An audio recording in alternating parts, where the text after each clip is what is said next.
Bonsoir mes amis, chers frères et sœurs, il se fait tard. Je viens vous faire ce message sous la recommandation du Seigneur. Il se fait tard, il est presque minuit. Avant que je ne vous dise ce que j'ai vu et entendu tout à l'heure, j'aimerais vous dire que Jésus-Christ est Dieu. Jésus-Christ est Dieu. Ce matin, quand nous étions à l'église, je crois qu'on était en train de chanter. Je sais plus qu'est-ce qu'on était en train de faire, mais la terre était en train de trembler. En fait, l'église était en train de bouger. J'avais l'impression qu'il y avait un tremblement de terre. Je n'ai jamais assisté à un tremblement de terre. Jamais. J'ai vu des tremblements de terre à la télévision et dans des films. Et ce matin, je crois que c'est peut-être la 3e fois que je vois ça à l'église. L'église était en train de trembler. Il y avait des vibrations. Ça vibrait. Nous sommes toujours le dimanche 23 janvier 2022. Ce matin, quand je me suis réveillée, j'étais là allongée sur mon lit. Bonsoir à Madly Désirée qui est là et qui ne dort pas encore. Ce matin, quand je me suis réveillée, j'étais toujours sur mon lit. J'essayais de me rappeler ce que j'avais vu dans la nuit. J'ai vu beaucoup de choses dans la nuit. Et j'étais là juste en train de me rappeler ce que j'ai vu dans la nuit. Et j'ai vu des vêtements blancs. Je dormais pas, j'étais pas couchée. J'étais allongée sur le lit et j'étais en train d'essayer de réfléchir pour me rappeler ce que j'avais vu dans la nuit et je voyais des vêtements tout blancs. Des vêtements tout blancs. Ah, il est 19h chez toi. Et chez moi, il est 23h52. Dans 8 minutes, il sera minuit. Et j'ai vraiment du mal à dormir avant minuit. C'est quelque chose qui est devenu très difficile pour moi de dormir avant minuit. Donc ce matin, je voyais des vêtements tout blancs. Et après, j'ai entendu un mot. J'ai entendu les cieux. J'ai entendu les cieux ce matin. Quand on entend les cieux, on a l'impression que ça ne veut rien dire, mais j'ai entendu les cieux. Et quand on allait à l'église, vraiment l'église tremblait pendant qu'on était en train de, je sais plus si on chantait ou on priait, mais l'église était en train de vibrer. Et ce soir-là, tout à l'heure, j'étais assise sur mon lit. J'étais fatiguée. En fait, j'étais en train de réfléchir à ce que j'allais venir vous donner comme partage parce que j'en ai plusieurs. Il y a plusieurs messages que j'ai reçus cette semaine que je ne vous ai pas encore transmis. Et il y en a encore qui datent de l'année dernière. Bonsoir à Adamou Aman, que le Seigneur te bénisse. Mon frère Adamou Aman, là où tu te trouves. Donc pendant que j'étais en train de réfléchir à ce que j'allais venir vous dire, j'ai vu, et quand je dis j'ai vu, c'est en esprit que je vois ça.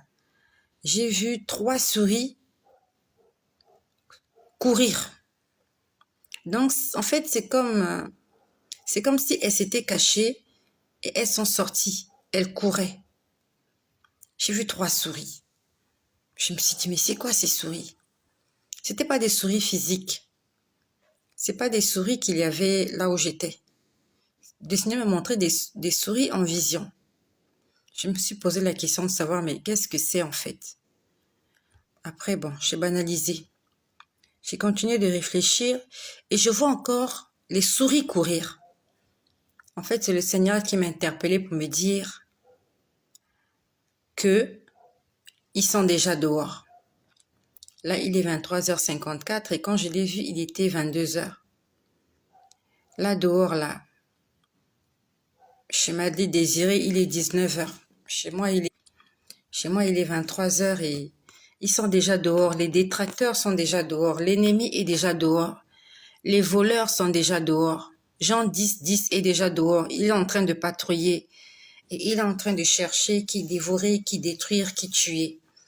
Et ce soir, ils vont tuer beaucoup de gens. Ils vont voler, ils vont piller. Ils vont faire du mal à beaucoup de gens. Et nous devons prier. Nous devons vraiment prier. Les jours sont mauvais. Ça sent très mauvais. Nous devons prier. Quand on parle de souris, on parle des agents destructeurs. Parce que quand vous avez une souris chez vous, premièrement, elle vous dérange. Parce que quand vous dormez, la souris va faire du bruit. On va dire que, premièrement, elle dérange votre paix. Elle dérange votre sommeil. Elle va ranger des papiers. Elle va ranger de l'argent. Elle va déchirer des habits. À la limite, quand il a une souris dans vos affaires, elle vient pour détruire. La souris, c'est quelque chose de destructeur. C'est un animal destructeur. C'est un animal qui aime la saleté. La souris, c'est le voleur. En fait, la souris, c'est la pauvreté. Parce que quand vous avez une souris dans vos habits, il va trouer les habits, il y a beaucoup de choses, il y aura de la saleté, mais vraiment, le Seigneur me les a montrés comme des souris. Je voyais des souris, vous voyez, c'est comme dans une maison, quand les gens sont éveillés, on va dire que les souris se cachent. Et dès que vous éteignez la lumière, les souris sont dehors. En fait, ils sortent. Eux, ils attendent quand les gens dorment pour sortir et faire leur sale besogne. Et c'est ce qui s'est passé là tout à l'heure. Il était 22 heures, les gens sont en train de dormir. C'est à ce moment-là que eux, ils sortent. Ne crois pas que c'est seulement à minuit qu'ils sortent. N'attends pas minuit pour prier. Nous devons être tout le temps en mode prière. Et j'étais là, après avoir vu les souris, j'ai commencé à prier contre l'esprit de pauvreté. Parce que je sais que la souris, c'est la pauvreté. Il vient pour vous ramener à zéro. Et pendant que je priais contre l'esprit de pauvreté, j'ai entendu une chanson. J'ai entendu une chanson. On va dire c'était une mélodie. Et dans cette mélodie, il y avait des paroles. Et ça m'arrive très souvent d'entendre des mélodies. Et la mélodie disait, le royaume des cieux est sur vous. La mélodie ne faisait que répéter, le royaume des cieux est sur vous. Le royaume des cieux est sur vous. Le royaume des cieux est sur vous. Et j'avais l'impression que nous, on était là et le royaume des cieux n'est pas très loin. Bonsoir à ma sœur Carole, Carole qui est là. Abondancia Divina, Carole, que le Seigneur te bénisse, Carole. La dernière fois, je t'ai appelée Charlotte. Je sais pas pourquoi je t'appelle toujours Charlotte, je sais pas. Je sais pas pourquoi je te confonds, Charlotte, Carole. Sois bénie, Carole, là où tu te trouves, que le Seigneur te fortifie. Donc, j'avais l'impression que il y a quelque chose qui est en train de descendre du ciel et qui va bientôt arriver sur terre. Amen. J'avais l'impression vraiment que au-dessus de ma tête, il y avait quelque chose qui va bientôt descendre sur la terre. Et cette chose n'est plus très loin.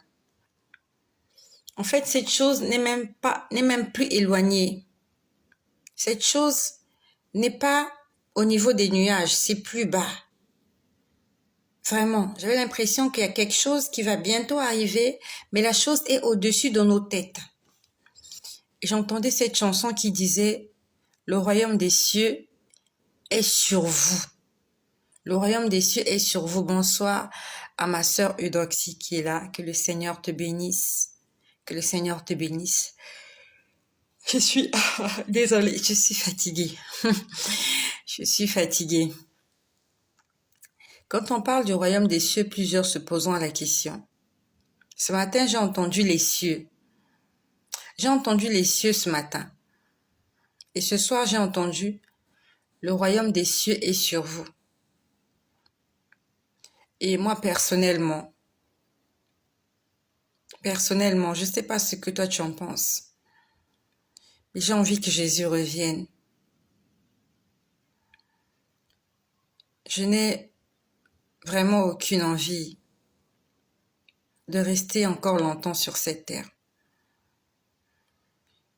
Personnellement, les choses ne me plaisent pas ici.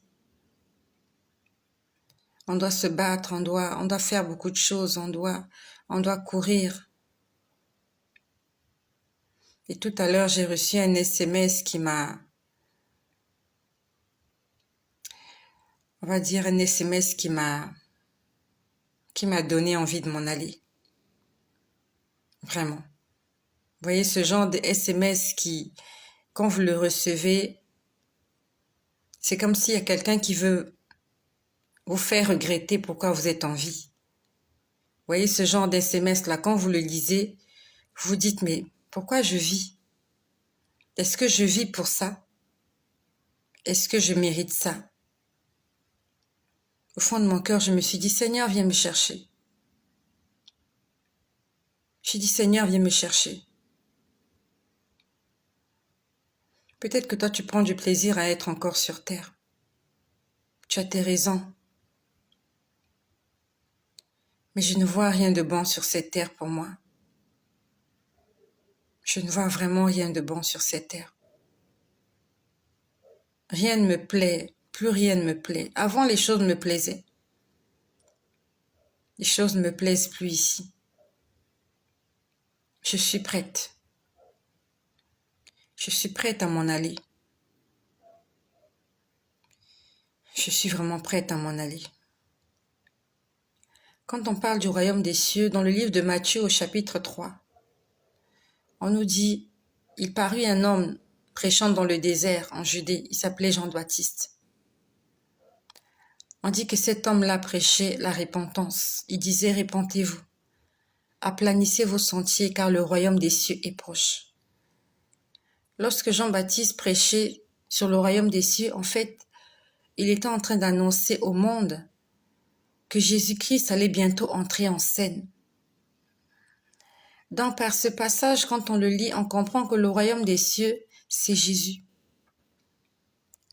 Et tout à l'heure, j'ai entendu le royaume des cieux est sur vous. Il est au-dessus de nos têtes. Dans le livre de Luc, au chapitre 17, au verset 26, lorsque vous lisez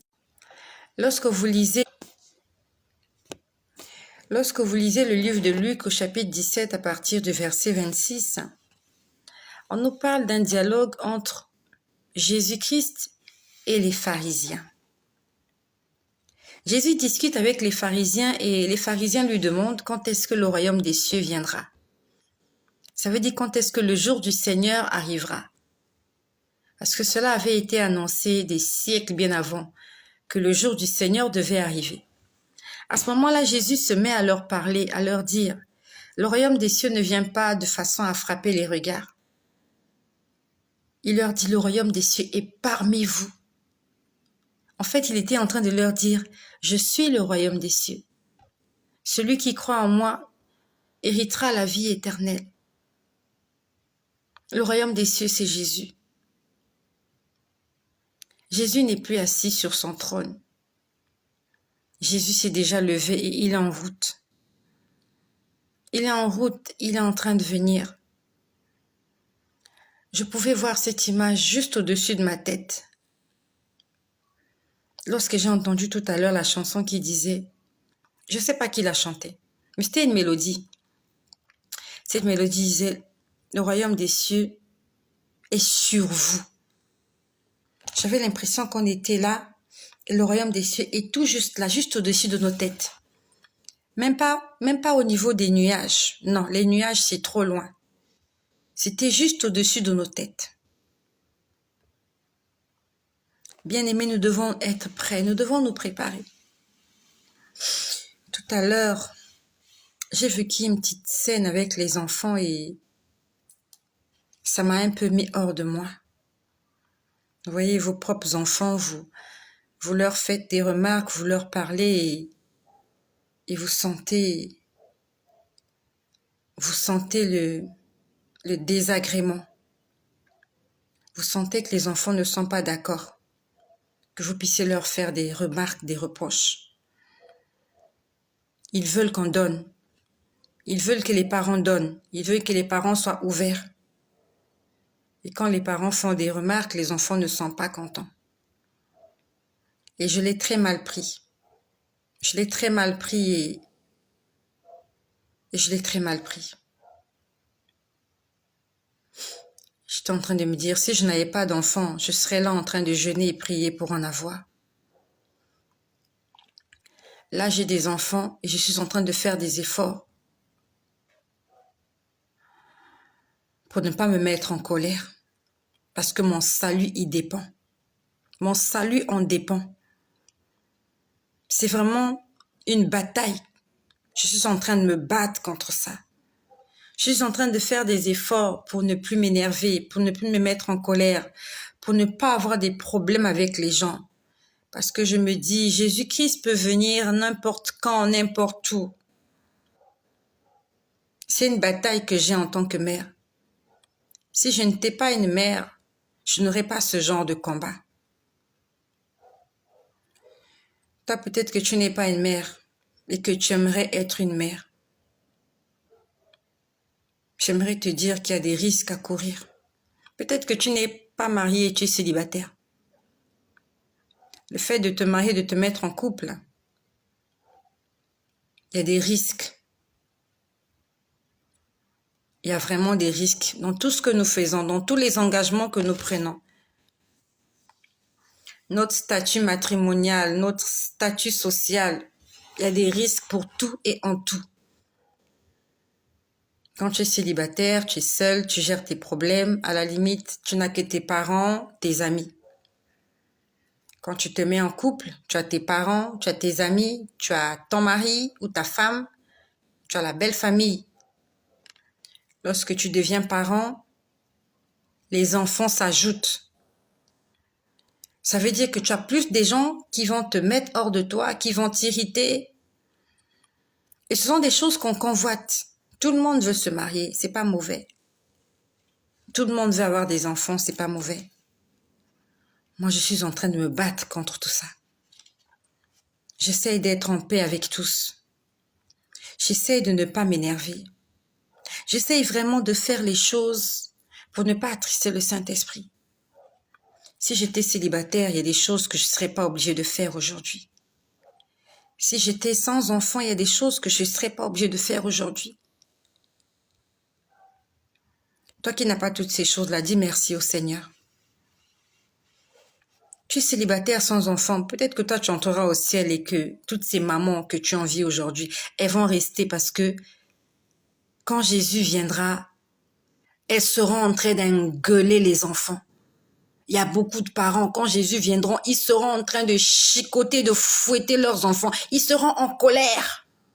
L'enfant a fugué, l'enfant a menti, l'enfant a fait ceci. Et il t'a manqué de la continence, il t'a manqué de la maîtrise de soi. Tu te mets à chicoter, tu le bastonnes et tu l'insultes parce que tu es un parent irrité. Et voilà comment la trompette a sonné, tu es resté. Ne te plains pas. Si tu n'as pas d'enfant, ne te plains pas. Il y a beaucoup de parents là. Ils sont morts à cause des enfants. Les enfants les ont stressés. Il y a des enfants qui ont tué leurs parents. Rends grâce au Seigneur pour ce que tu es et pour ce que tu vis. Pour ce qu'il t'a donné et pour ce qui ne t'a pas encore donné. Ou ce qui ne te donnera peut-être jamais. Faut pas envier les gens. Ne les envie pas. Tu peux pas imaginer la vie que les autres ont. Toi, tu les envies. Tu peux pas imaginer comment ils aimeraient être à ta place. Ils aimeraient vraiment être à ta place. Que le Seigneur nous aide. Que le Seigneur nous aide. Que le Seigneur aide les femmes mariées. Tu es dans la maison avec ton mari, vous ne vous parlez pas, vous ne vous causez pas, c'est la colère. Il te raconte tout et n'importe quoi. Et tu sais que Jésus va revenir et tu es tout le temps irrité. Tu es irrité. Tu essayes de ne pas vivre ça, mais tu es déjà dedans. Combien de couples vont rester? Combien de parents vont rester? Combien d'enfants vont rester?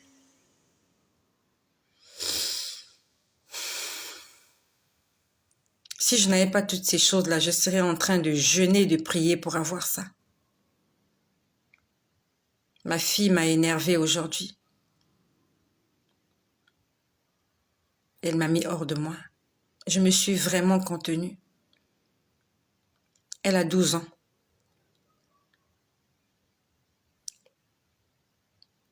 Je lui ai fait une remarque et elle n'a pas aimé. J'ai fait un tour à l'extérieur et quand je suis rentrée, il y a la plus petite qui m'a fait le compte rendu de ce qu'elle a dit de moi. Elle a dit, c'est quel genre de mère ça? Elle a dit, c'est quel genre de mère ça? Elle est méchante. Peut-être qu'elle a raison. Peut-être qu'elle a raison, peut-être que je suis méchante, ouais, peut-être. Mais je crois que la remarque était bien fondée. Quand un enfant se comporte mal, il est de notre devoir de ramener l'enfant à la raison. Donc la petite a répété. Elle me dit, maman, quand tu n'étais pas là, elle a dit, c'est quel genre de mère ça? Elle est méchante. Je vais changer de maman. C'est ce qu'elle a dit. Après, elle a fiasté. Quand elle m'a dit, quand l'enfant me l'a dit, je lui ai dit, mais tu peux changer de mère, tu as le droit de changer de mère. Il y a sûrement une maman qui est meilleure que moi quelque part. Je lui ai dit, tu peux changer de maman, il n'y a pas de souci. Si tu cherches à changer de maman, je ne vais pas pleurer. Je lui ai dit ça. Je ne vais pas pleurer parce que c'est un choix que tu auras fait. Au fond de mon cœur, je me suis dit, tu ne trouveras pas mieux que moi. Parce que moi, je suis ta mère. Personne d'autre ne t'aimera comme je t'aime. Ça, je lui ai pas dit, mais au fond de mon cœur, je me suis dit, tu changeras de mère, ça tiendra une semaine. Parce que cette maman-là, tu n'es pas sa fille, elle sera jamais ta mère. Au départ, ça sera l'amour fou. Et tu te rendras très vite compte que ta maman reste ta maman. Même quand t'as engueulé, même quand elle reste ta mère. Parce que le jour où tu es malade, c'est le cœur de ta mère qui bat. C'est ta mère qui panique. La voisine ne sera pas paniquée pour toi, comme ta mère sera paniquée pour toi. Dans le temps, j'allais péter un câble, excusez-moi l'expression. Dans le temps, j'allais péter un câble, lui raconter des choses, mais je lui ai juste dit, tu as le droit de changer de maman. Je lui ai dit, il y a des mamans là dehors qui cherchent des enfants. Je lui ai dit, il y en a beaucoup. Elles cherchent des enfants. J'ai dit, mais tu peux changer de maman. Est-ce qu'il y a une maman sur terre qui fait pas des reproches à son enfant? Et pour combler tout ça, il fallait que je reçoive un SMS là tout à l'heure, pendant que je m'apprêtais à faire la vidéo. Et quand j'ai lu cet SMS, j'ai dit, Seigneur, viens me chercher. Viens abréger tout ça. Je ne sais pas si toi, tu as encore envie de rester ici, mais j'aimerais te poser la question, qu'est-ce qui te plaît tellement ici? Tout ce qu'on a eu sur cette terre, on ne va pas l'amener au ciel. Tu n'amèneras pas ton mari au ciel. Ta femme, tu ne l'amèneras pas. Tu ne peux pas amener tes enfants au ciel. La maison dans laquelle tu vis, aussi belle soit-elle, aussi luxueuse soit-elle, tu ne l'amèneras pas au ciel. La voiture que tu as, les vêtements que tu as, les bijoux que tu as, les biens que tu as. La Bible nous dit, elle est étroite la porte. Tu passeras par cette porte seule. Tu ne peux pas passer avec cette porte en ayant des bagages. Tu ne peux pas passer avec cette porte à côté de quelqu'un. Chacun son tour. Et chacun passe one by one. Ça veut dire que toutes ces choses-là qu'on est en train de s'amasser sur cette terre, toutes ces choses qui sont en train de nous ôter la paix, parce que soit on les a ou pas, ou soit on les a pas. En fait, toutes ces choses-là, peuvent contribuer à notre perte. Tu n'as pas un mari, tu te plains, tu n'as plus la foi. Tu vas te vendre, tu te prostitues pour avoir un mari. Jésus vient, tu restes. Tu as un mari, les gens t'envient. Tu as fait un mariage pompeux. Tu es dans son foyer, vous ne vous parlez pas, vous ne causez pas, ça va dans tous les sens. Hein? Avec ton alliance au doigt, les gens t'envient, Jésus revient, tu restes. Tu n'as pas d'enfant, tu te plains, Seigneur, pourquoi tu me bénis pas? Pourquoi je suis stérile? Les autres femmes ont des enfants. Je veux être une mère. Seigneur, Seigneur Jésus, tu accuses le Seigneur, tu maudis même Dieu. Tu perds la foi. Comme il est écrit dans le livre des Hébreux, sans la foi, il est impossible de lui être agréable. Et comme Jésus dit, quand le Fils de l'homme reviendra, trouvera-t-il la foi sur la terre? Ça veut dire que si tu n'as pas la foi, tu n'es pas agréable à Dieu. Et voilà comment il te manque un enfant, tu n'as pas la foi, l'âge est en train d'évoluer, tu as 40 ans, tu as 30 ans, tu te poses des questions, ça viendra quand? Et pendant que tu te poses des questions, pendant que tu doutes de Dieu, la trompette sonne, Jésus revient, tu restes. Toi aussi qui as des enfants, les autres t'envient, les autres femmes t'envient quand tu vas faire tes courses avec les enfants, quand tu les amènes au parc, quand tu les amènes à l'école, quand tu fais des choses avec elles, tu les amènes à l'église. Les gens te regardent, disent « Oh, j'aimerais être comme cette femme, elle va avec ses enfants partout. » Et toi qui as des enfants, les enfants vont te faire des choses pas possibles. Tu vas t'énerver, tu vas hurler, tu vas crier, tu vas les insulter. Et pendant que tu fais ça, Jésus revient, tu es resté. Dites-moi donc, qu'est-ce que ce monde peut nous donner pour nous sauver? Puisque tout ce que le monde nous donne peut nous tuer, peut nous détruire. L'argent, ça détruit. Le mariage, ça détruit. La maternité ou la paternité, ça détruit. Tout ce qui est dehors là, ça détruit. Tu achètes une voiture, tu vas faire un accident, tu meurs dans la voiture. Tu achètes une voiture, les gens commencent à te jalouser, à te haïr au point de t'empoisonner. Ils te tuent pour tes économies. Parce que tu as travaillé, tu as fait des économies, tu t'es acheté une voiture, tu t'es acheté une maison. Les gens te tuent pour ça. Ça veut dire que, en fait, conclusion, c'est vanité des vanités. Vanité des vanités. Tu t'habilles bien. On t'envie, on t'empoisonne. Je sais que vous êtes au courant de cette histoire qui s'est passée au Cameroun. Cette femme-là, c'est devenu viral la vidéo. J'ai oublié son nom. Elle a quitté les États-Unis. Elle est partie au Cameroun pour se marier. Mariage pompeux. J'ai vu sa robe, une vraie robe de princesse. Elle montait les marches d'escalier pour aller à la mairie. Et s'est mariée. Quelques jours plus tard, elle est morte, empoisonnée. Empoisonnée. Par qui? Par ses proches, bien sûr. Elle croyait que le mariage, c'était l'Eldorado. Elle est venue, elle a peut-être voulu honorer ses parents, leur dire « Je suis allée, je suis revenue avec mon mari. Je présente mon mari. Et pour faire plaisir à ma famille, je vais organiser un grand banquet. Je vais inviter mes copines d'enfance, les amis du quartier. » Et les gens l'ont tuée. Elle est revenue par avion et n'est pas repartie. Elle est restée, on l'a enterrée. Toi, tu rêves de te marier. Il y a des gens qui meurent parce qu'ils se sont mariés. On l'a empoisonnée parce qu'on était jaloux d'elle. Ne courons pas derrière les choses de ce monde. Tu te dis, quand tu te mettras avec cet homme-là, vous serez tranquille, vous allez bâtir une maison, vous allez faire des choses, vous allez voyager. Ça sera un conte de fées, mensonge. Mensonge. Au départ, ça sera un conte de fées. Après, ça sera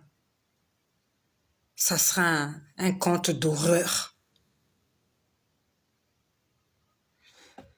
Quand tu es enceinte, tu fais des projets. Ah, mon bébé, quand il naîtra, ma copine, ah, ma fille, elle sera ma copine, on sera des confidentes, on va se dire des choses. Quand elle est petite, c'est ta confidente. Attends donc quand elle va atteindre l'adolescence. Tu te rendras compte qu'elle n'est pas ta copine. Et que vous ne serez jamais des copines, peut-être. Il y a d'autres, ça marche pour elles. Mais ça marche pas comme ça pour tout le monde. Ah, mon petit garçon, quand il sera au lycée, il viendra me raconter ses journées. Il y a des jours, il dormira même pas à la maison. Tu te poseras la question, mais il a dormi où? Il est où? Qu'est-ce qu'il fait? Et il est avec qui? Il y a encore quelques temps de cela, il y a quelques années de cela, il était là à tes côtés, tu faisais le ménage, il te courait derrière, il te saisissait par la robe. Ah, tu te maries. Eh ben, je te souhaite beaucoup de bonheur, sourit à Gervaise. Tu veux te marier? Tu vas te marier? Ben, je te souhaite beaucoup de bonheur dans ton mariage. Que le Seigneur t'assiste. Si c'est... Ah, tu vas te marier. D'accord. Mais beaucoup de courage.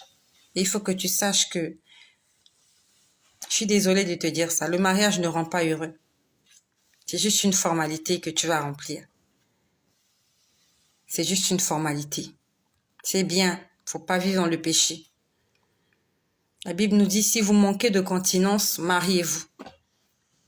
Au lieu de rester là, de brûler, mariez-vous. Mais il faut que tu saches que c'est risqué aussi le mariage. Et pendant qu'il a encore temps, tu n'es pas encore marié, il faut beaucoup prier afin que ton mariage soit une réussite. Afin que ton mariage ne soit pas une occasion de chute pour toi. Afin que ton mariage ne soit pas un obstacle pour que tu entres dans la vie éternelle. Parce que je ne connais pas ton prétendant, je ne connais pas ton fiancé. Je ne connais pas ton futur mari, mais je veux juste te dire que ce n'est pas l'homme parfait. L'homme parfait n'existe pas. Il a des défauts. Il en a. Tout le monde a des défauts. Il y en a même d'autres que tu ne connais pas. Je ne sais pas, est-ce que vous vivez déjà ensemble ou bien vous attendez le mariage pour vivre ensemble, mais après le mariage, il y a beaucoup de choses que tu vas découvrir. Même si vous vivez déjà ensemble, après le mariage, il y a beaucoup de choses que tu vas découvrir et que tu vas pas aimer. Je ne sais pas depuis quand vous vivez ensemble, depuis quand vous connaissez. Mais il faut que tu sois prête à tout et tu as besoin du Saint-Esprit pour t'accompagner. Nous avons tous besoin du Saint-Esprit, tous sans exception. Parce que sans le Saint-Esprit, on ne peut rien faire. Le Saint-Esprit, c'est cette personne-là, quand tu es déprimé, il vient, il te dit courage, sois forte. Il te dit ne pleure pas. Le Saint-Esprit, c'est cette petite voix qui te dit tout ce que tu vois là. Un jour, ça sera terminé, ça sera fini. Il te dit un jour, tes souffrances seront finies et tu n'en as plus pour longtemps. Sois forte. Sois forte. Et quand tu entends cette voix, elle te rassure et elle te fait pleurer en même temps. Tu es rassuré et tu pleures aussi. Parce que c'est la vie d'un homme. Il y a des hauts, il y a des bas. Combien de personnes se sont donné la mort parce qu'ils n'avaient pas le Saint-Esprit? Combien de personnes se sont tuées, se sont fait du mal parce que ils s'étaient dit que c'est fini, c'est terminé, et je serai jamais heureuse, je ne sourirai jamais.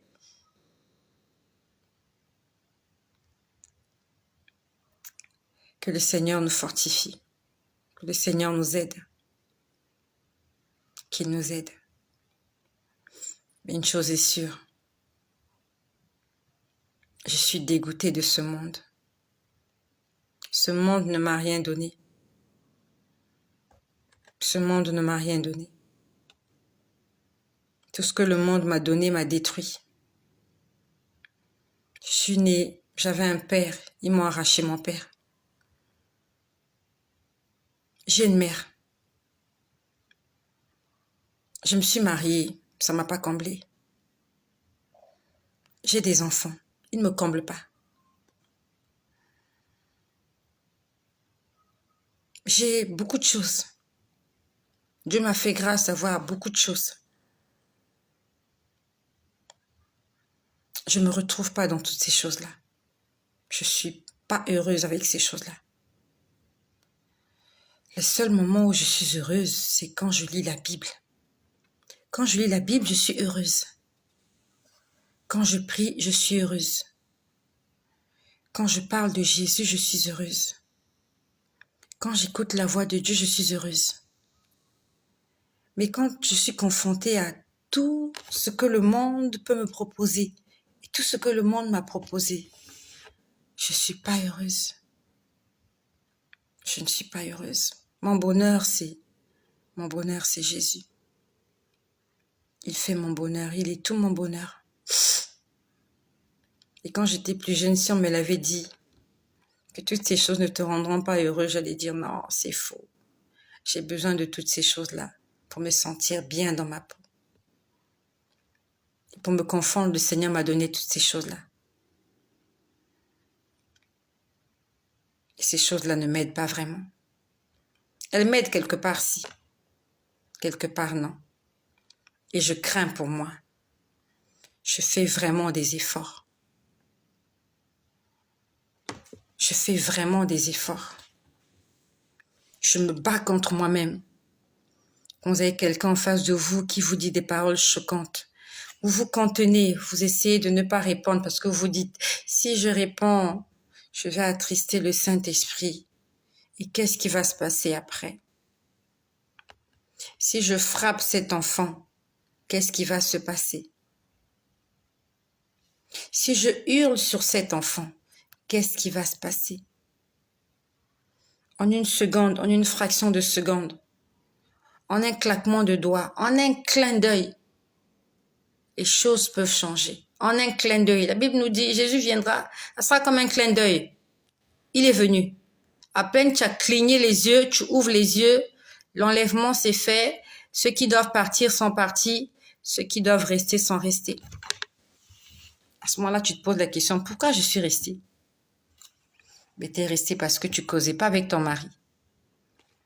Tu es resté parce que tu causais pas avec ta femme. Tu es resté parce que tu étais en colère avec tes enfants. Tu es resté parce que, voilà, tu étais en train de conduire ta voiture et qu'il y a un autre automobiliste qui t'a insulté, t'as descendu ta vitre, tu lui as dit « va te faire foutre ». Et pendant que tu dis « va te faire foutre », la trompette a sonné, tu es resté. Pourquoi? Parce que tu étais dans ta voiture. Pourquoi tu étais dans ta voiture? Parce que tu avais une voiture. Ça veut dire que si tu étais à pied, piéton, tu n'aurais pas insulté cette personne. Si tu étais dans le métro, ça aurait été différent. Si tu étais dans le bus ou dans un taxi, tu n'aurais pas insulté l'autre.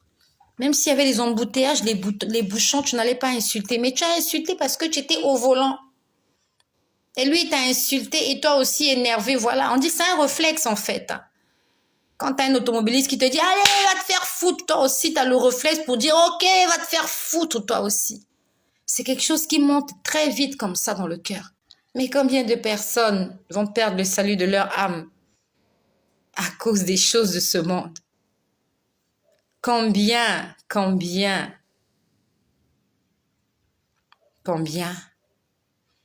Tu es là, tu es à l'arrêt de bus, tu attends le bus avec ton sac à main. Dans ton sac à main, tu as ton portable, tu as ton porte-monnaie, tu as de l'argent. Et voilà comment quelqu'un vient, il t'arrache ton téléphone. Il t'arrache ton sac, il court avec. Et tu te mets à le suivre. Pendant que tu le suis, tu te dis « Fils de... va te faire foutre, fils de... » Et pendant que tu dis ça, la trompette a sonné, tu es resté. Pourquoi tu es resté? Parce que tu avais un sac. Et à l'intérieur de ton sac, il y avait ton argent et ton téléphone. Alors que si tu étais pauvre, s'il n'y avait rien dans ton sac, si ton sac était vide, tu avais un téléphone de 10 €, tu es sûr que tu allais suivre le voleur là. Mais tu l'as suivi parce qu'il y avait ton iPhone à l'intérieur. Il a pris ton sac, il a volé ton iPhone. C'est à cause du iPhone là, pendant que tu es en train de lui courir après, tu es en train de l'insulter. Tu dis, fils de... ramène-moi mon téléphone, bordel. Excusez-moi l'impression. Et voilà comment t'es resté. à cause du téléphone, à cause de l'argent qu'il y a dans le sac, à cause de ta carte bancaire, à cause de ton chéquier, à cause des choses que le monde t'a données. Le monde t'a offert. Tout ce que le monde nous offre, c'est pour nous tuer. Nous devons être connectés au Saint-Esprit. Connectons-nous à Jésus-Christ.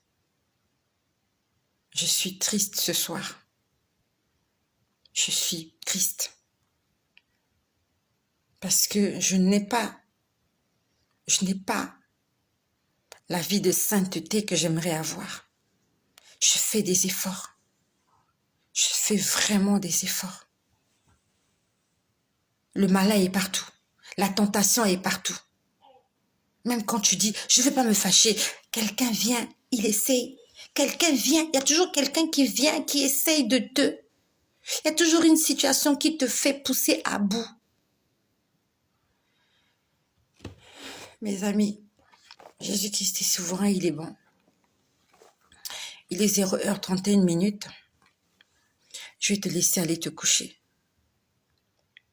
Prions le Seigneur, demandons-lui de nous aider. Vraiment de nous aider. On a besoin du Saint-Esprit. Que le Seigneur nous aide. Prions pour le salut de nos âmes. Car pour un rien, pour une bêtise, on peut perdre. On peut perdre l'essentiel. Ça fait des années que je prêche sur les réseaux sociaux. Ça fait des années que je prêche que Jésus revient. Et si je ne fais pas attention à moi, à cause d'un petit langage, à cause d'une saute d'humeur, je peux perdre tout cela. Tout cela peut être multiplié par 0. 4 ans sur les réseaux, non pas 4 ans sur les réseaux sociaux. J'ai commencé sur les réseaux sociaux, c'est la 2e année. 2 ans sur les réseaux sociaux. 4 ans de vie avec Jésus. Après, pour une petite colère, pour une petite saute d'humeur, tout ça est multiplié par 0. Tous ces efforts, tous ces versets bibliques récités, toutes ces chansons que j'ai chantées, toutes ces prophéties que j'ai dites, tous les miracles qui s'en sont opérés, multipliés, même pas par 0,5, même pas par pi. Pi, c'est 3,14. Multiplié par 0. Que Jésus-Christ nous fortifie. Soyez bénis.